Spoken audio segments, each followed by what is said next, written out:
Chaque jour, Charles et Carole vous présentent la leçon de l'école du sabbat.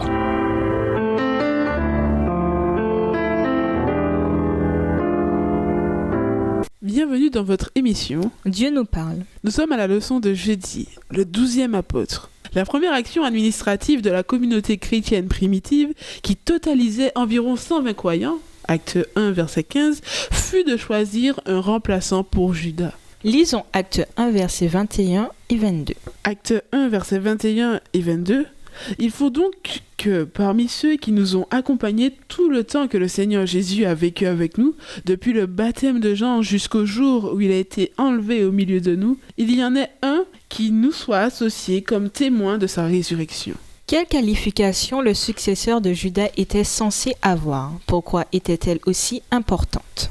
Il fallait un témoin de la résurrection de Jésus. Comparé avec Acte 4, verset 33. C'est un point crucial car la résurrection est considérée comme une preuve puissante de la messianité de Jésus et de la véracité de toute la foi chrétienne. Mais le choix devrait être fait parmi ceux qui avaient accompagné les apôtres tout au long du ministère de Jésus. Paul insisterait plus tard que malgré le fait qu'il n'avait pas été avec Jésus sur terre, il était néanmoins habilité à la fonction apostolique parce que sa rencontre avec Jésus sur la route de Damas le qualifiait pour rendre témoignage de sa résurrection comme l'indique 1 Corinthiens 9 verset 1. Bien qu'admettant avoir été comme un enfant né hors thème, comme l'indique 1 Corinthiens 15 verset 8, Paul refusait de se considérer comme moins qualifié que les autres apôtres. 1 Corinthiens 9 verset 2, Galates 2 verset 6 à 9. Seuls les 12 et Paul, à ce moment-là, étaient techniquement des apôtres faisant autorité. Acte 1 verset 25-26. Pourtant, dans son acception plus générale d'envoyé ou de messager, le terme peut également être employé pour les autres ouvriers évangéliques, comme le dit Acte 14, versets 4 à 14 et Galates 1, verset 19. Lisons Acte 1, verset 23 à 26. Acte 1, verset 23 à 26.